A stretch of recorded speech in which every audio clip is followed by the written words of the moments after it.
नमस्कार, एक बार बहुत स्वागत है आप सभी लोगों का हमारे समृद्धि आईएएस के यूट्यूब चैनल पर। और अब की बार मेंस पार सीरीज में, जिसके तहत आज हम जो है वो जीएस प्रश्न पत्र 2 से प्रश्न कराने वाले हैं। और आज का जो हमारा प्रश्न है, भारत के संविधान में समानता के मूल अधिकार की समीक्षा कीजिए। देखिए, ये 8 अंक का प्रश्न है और आइए देखते हैं इसको कैसे किया जाए। आगे बढ़ने से पहले ये हमारे शेड्यूल हैं कुछ। मॉर्निंग में 9 बजे और इवनिंग में 4 बजे प्रत्येक दिन प्रत्येक पेपर से मंडे टू फ्राइडे यहाँ प्रश्न पत्र कराए जाते हैं। आप लोग इस समय तो जरूर रहें। साथ ही साथ वीकली जो हमारा करंट अफेयर्स आता है वो शनिवार को आता है मॉर्निंग में 9 बजे। तो आप लोग इस समय चैनल को देखें और इसका लाभ लें। चलिए एक बार प्रश्न को हम पुनः पढ़ते हैं कि भारत के संविधान में समानता के मूल अधिकार की जो है वो समीक्षा करना है। 8 अंकों में है। तो देखिए, सबसे पहले तो इसमें क्या की पॉइंट क्या है कि समानता का जो ये मूल अधिकार है, इसी के बारे में प्रश्न पूछा गया है। लेकिन इस प्रश्न में क्या है कि समीक्षा करना, इसका बहुत ध्यान देना है। और आप भी जब अपने मेंस में प्रश्न पत्र को पढ़ेंगे मुख्य परीक्षा में, तो ऐसे शब्दों का जो है वो खूब ध्यान से देखना है। क्योंकि होता क्या है कि ऐसे शब्दों को लेकर के आप ध्यान से करते नहीं हैं और लास्ट में चूंकि समीक्षा करना होता है तो मतलब जो निगेटिव चीज़ें हैं वो भी बता करके कंक्लूजन देना होता है। तो आप वो करते नहीं हैं, केवल समानता के मूल अधिकार का उल्लेख करके चले आएंगे तो आपको अंक नहीं मिलेगा। और इसी वजह से देखिए, यही एक जो शब्द है ये प्रश्न को 2 डायमेंशंस में जो है वो विभाजित कर दे रहा है। तो चलिए, हर बार की तरह एक छोटी सी आप भूमिका दीजिए कि भारत के संविधान के भाग 3 के अनुच्छेद 14 से 18 में समानता के अधिकार का जो है वो उल्लेख हुआ है। अनुच्छेद 14 समानता के अधिकार को मूल सिद्धांत के रूप में जो है वो प्रतिपादित करता है। आप सभी जानते होंगे कि जो समानता का अधिकार है, प्रीलिम्स में खूब पढ़े भी होंगे कि वो आर्टिकल 14 से 18 के बीच में है और ये हमारा मूल अधिकार है, मतलब फंडामेंटल राइट है। अनुच्छेद 14 भारत में सभी व्यक्तियों को विधि के समक्ष समता और विधियों का समान संरक्षण जो है वो प्रदान करता है। बहुत महत्वपूर्ण है कि मतलब अनुच्छेद 14 कह रहा है कि जो भारत के प्रत्येक नागरिक जो है वो विधि के समक्ष एक तरीके से वो समान है। मतलब उनका रूप रंग, उनकी भाषा, उनके जेंडर के हिसाब से कोई विभेद नहीं किया जाएगा। वो ये कह रहा है अनुच्छेद 14। विधि के समक्ष समता का विचार ब्रिटिश मूल का है। देखिए, अगर ये प्रीलिम्स में पूछा जाए कि विधि के समक्ष जो समता का जो मूल विचार है वो कहाँ, किस देश से हमने अपनाया है, तो वो ब्रिटेन से अपनाया है। जबकि विधियों का समान संरक्षण की यदि बात की जाए तो ये अमेरिकी संविधान से लिया गया है। बहुत ज़्यादा महत्वपूर्ण है। और देखिए, ये आपके मेंस में तो आप लिख ही रहे हैं, साथ ही साथ यहाँ से प्रीलिम्स में भी जो है वो नया क्वेश्चन बनने की बहुत संभावना है। विधि के समक्ष समता और विधियों के समान संरक्षण की बात, यदि विधि के समक्ष समता की बात आए तो वो ब्रिटेन से है और विधियों के समान संरक्षण की बात आए तो वो अमेरिकी संविधान से जो है वो प्रभावित है। फिर अनुच्छेद 15, चूंकि 14 से 18 तक की बात हो रही है, तो 14 में क्या है वो आपने बताया समता के तहत। अब बताइए अनुच्छेद 15 जो है वो क्या कहता है कि राज्य को धर्म, मूल वंश, जाति, लिंग एवं जन्म स्थान के आधार पर भेदभाव से रोकता है। मतलब अनुच्छेद 15 ये कह रहा है कि कोई भी स्टेट, मतलब जो भारत का स्टेट है, वो राज्य को धर्म, मूल वंश, जाति, लिंग और जन्म स्थान के आधार पर किसी प्रकार का जो है वो विभेद नहीं करेगा। अनुच्छेद 16 सरकारी नियोजन में अवसर की समानता जो है वो प्रदान करता है। मतलब जिस चीज़ की आप तैयारी कर रहे हैं तो वो जो सरकारी नौकरियां हैं उसमें ये बात करता है कि भाई सभी के लिए एक समान जो है वो प्लेटफॉर्म अवेलेबल हो और हर व्यक्ति मतलब समान रूप से इसमें प्रतिभाग कर सके। वही अनुच्छेद 16 में कहा गया है। अनुच्छेद 17 में देखिए अस्पृश्यता के अंत की बात की गई है और अनुच्छेद 18 में जो है वो उपाधियों की अंत की बात की गई है। तो ये बेसिकली जो है ये समानता का अधिकार है अनुच्छेद 14 से लेकर के 18 तक। और देखिए ये करने में आपको बहुत दिक्कत इसलिए नहीं हुई होगी क्योंकि ये प्रीलिम्स का बहुत ज़्यादा फेवरेट टॉपिक है और यहाँ से प्रत्येक वर्ष जो है प्रश्न बनते ही बनते रहते हैं। तो प्रीलिम्स में आपने जो फैक्ट का प्रयोग किया वही जो है उसी फैक्ट को आप यहाँ से लिख दिए तो आपके प्रश्न का एक पार्ट हो गया। लेकिन इस प्रश्न में क्या है कि ये जो समानता का अधिकार जो मिला हुआ है 14 से लेकर के 18 तक, तो इनके समीक्षा की बात की गई है। मतलब कि अब आप इनकी समीक्षा करिए। तो समीक्षा के तहत इसमें जो नकारात्मक चीज़ें हैं, मतलब इसकी जो सीमाएं हैं वो भी आपको बताते हुए फिर एक कंक्लूजन देना है। तो अब वही है कि प्रश्न के दूसरे पार्ट में आप आइए कि हालांकि समानता की इन अधिकारों पर युक्त युक्त ढंग से निर्बंधन भी जो है वो लगाया गया है। जैसे अनुच्छेद अगर 14 के हम अपवाद को देखें तो भारत में राष्ट्रपति राज्यपाल की शक्तियां ये अपने कार्यालय के दौरान दिए गए निर्णय के प्रति न्यायालय में जवाबदेह नहीं होंगे।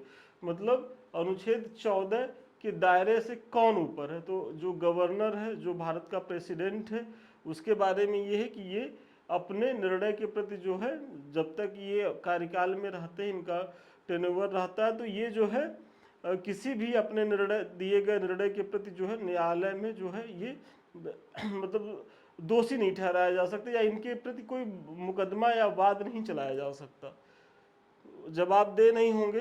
तथा कार्यालय के दौरान कार्यकाल के दौरान इनके विरुद्ध गिरफ्तारी, कारावास या न्यायिक कार्यवाही जो है वो शुरू नहीं की जा सकती।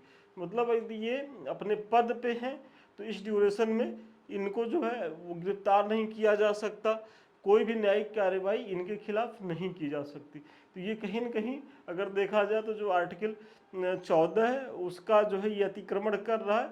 लेकिन यही हमारे संविधान की खूबी है कि अगर एक हाथ से अधिकार दे रहा है तो उस पर युक्त युक्ति जो है वो निर्बंधन भी लगा रहा है रेशनल तरीके से। लेकिन ये जो निर्बंधन युक्त युक्ति लगाया जा रहा है इसका उद्देश्य पवित्र है।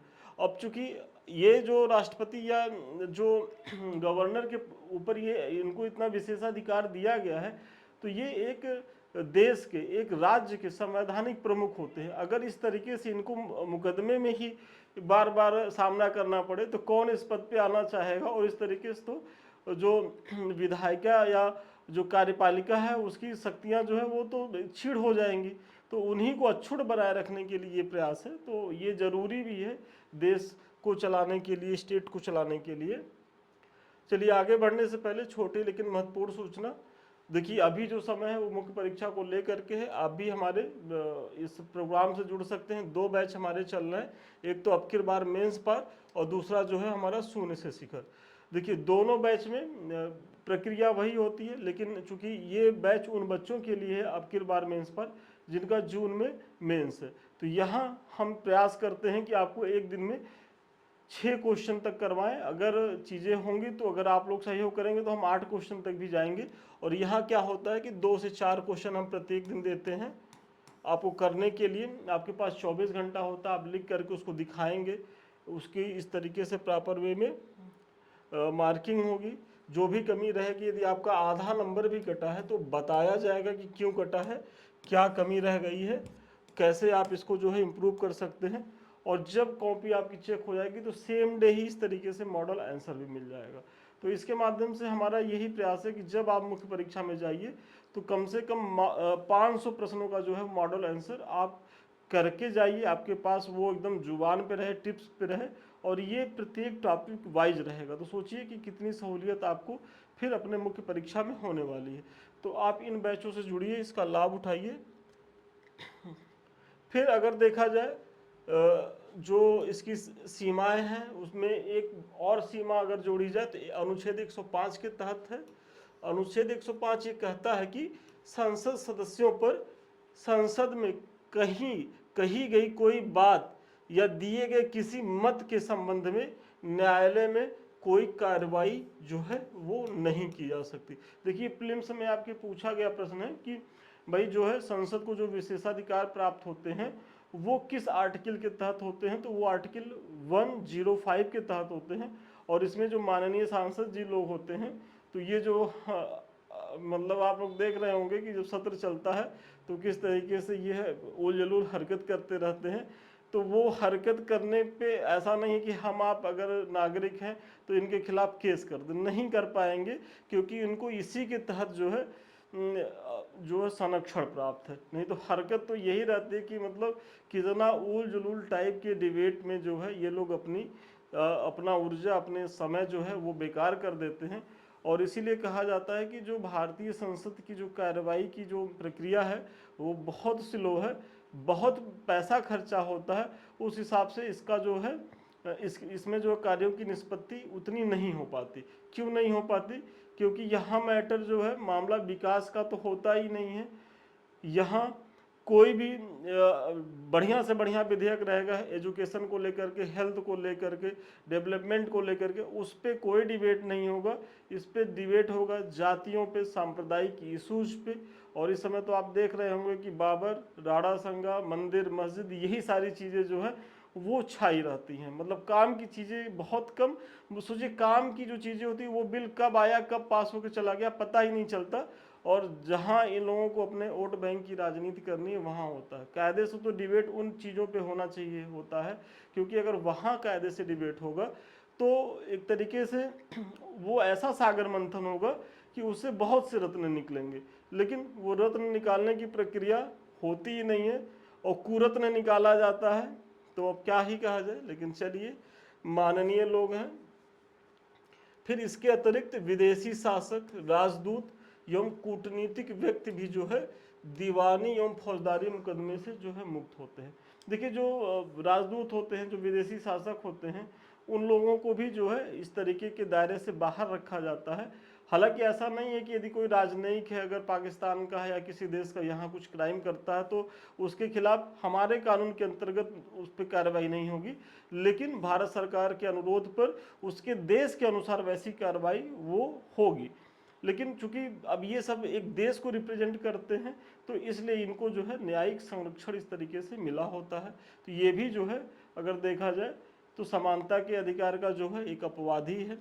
इसी तरीके से अगर अनुच्छेद 15 की बात की जाए तो 15 के अपवाद के रूप में अनुच्छेद 15(3) राज्यों को स्त्रियों और बालकों के लिए विशेष उपबंध जो है वो बनाने के लिए अधिकृत करता है। बहुत इंपॉर्टेंट है कि भाई 15(3) क्या कहता है कि जो स्टेट है वो लिंग के आधार पर विभेद नहीं करेगा। लेकिन यहाँ क्या है कि अनुच्छेद 15(3) में ही जो है वो कहा जा रहा है कि आप स्त्रियों और जो बालक हैं उनके लिए जो है आप विशेष उपबंध बना सकते हैं। मतलब यहाँ आरक्षण का भी आप प्रावधान कर सकते हैं शैक्षणिक दृष्टि से।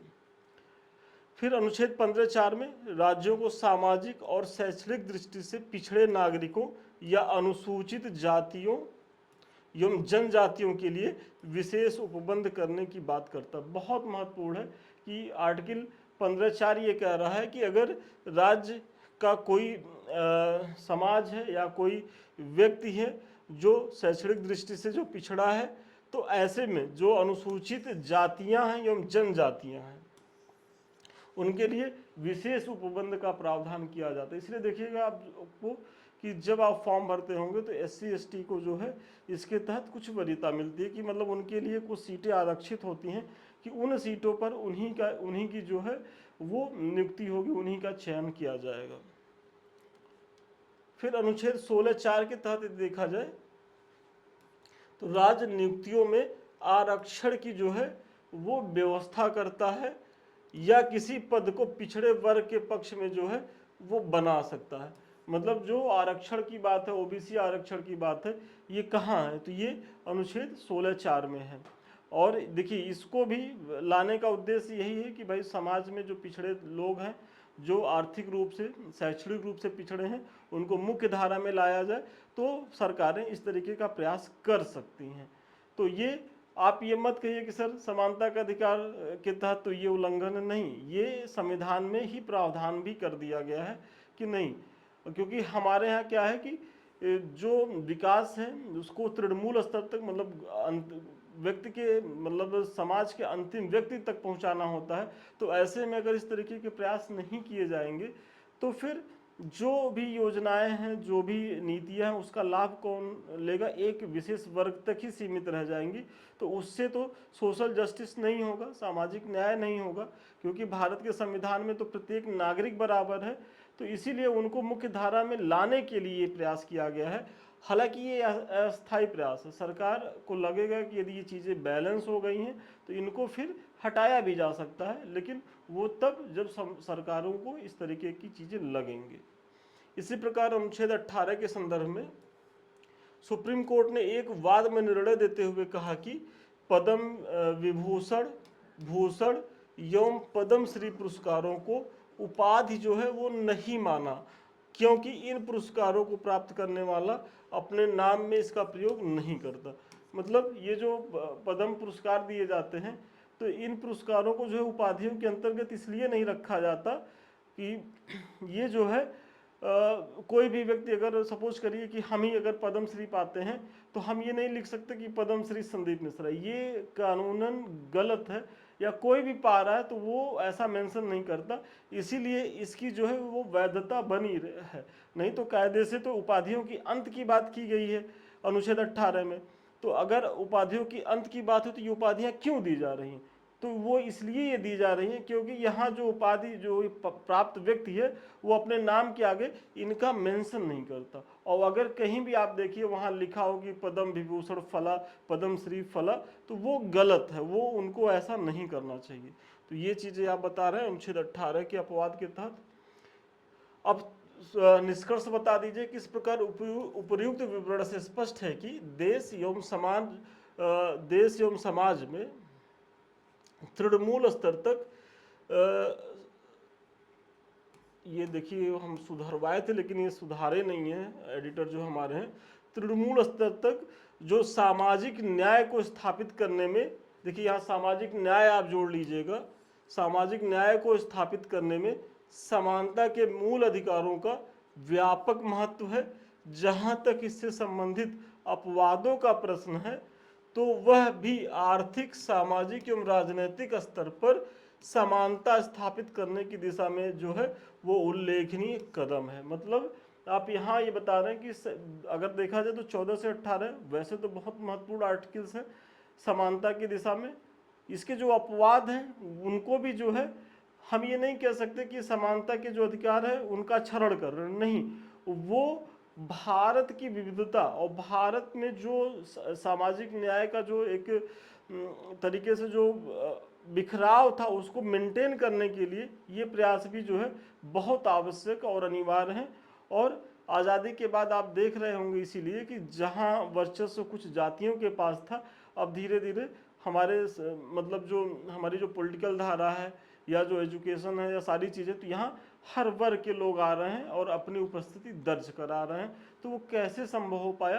तो वो इन्हीं जो अपवाद दिए गए इन्हीं के माध्यम से हुआ है। और एक समय जब सरकारों को लगेगा कि नहीं चीज़ें सब बैलेंस हो गई हैं तो सभी के लिए एकदम प्लेन बैकग्राउंड खोल दिया जाएगा, जो 14 से 18 में मूल रूप से जो चीज़ें कही गई हैं। तो चलिए आज के लिए इतना ही, पुनः मिलते हैं नए वीडियो में नए क्लास के साथ। तब तक के लिए धन्यवाद। लेकिन ये कुछ लिंक्स हैं, इनको आप लोग जरूर देखिए, इससे जुड़िए, इसका लाभ उठाइए। ये टेलीग्राम का लिंक है, क्योंकि यहाँ इसलिए जुड़िए क्योंकि यहाँ क्या है कि बहुत सी चीज़ें आपको यहाँ निःशुल्क मिलेंगी और सबसे पहले मिलेंगी। ये हमारे YouTube के चैनल है समृद्धि IAS संदीप मिश्रा। यदि आप लोगों ने अभी तक इसे सब्सक्राइब नहीं किया तो सब्सक्राइब करें, लाइक करें, शेयर करें, क्योंकि यहाँ आपके परीक्षा से संबंधित बहुत सी जानकारियाँ टाइम टू टाइम लेकर के आते रहते हैं। हमारे किसी भी बैच से जुड़ने के लिए, हमसे बात करने के लिए इन नंबर पर आप संपर्क कर सकते हैं। तो चलिए नेक्स्ट वीडियो में मिलते हैं, तब तक के लिए धन्यवाद, शुभकामनाएं आपको।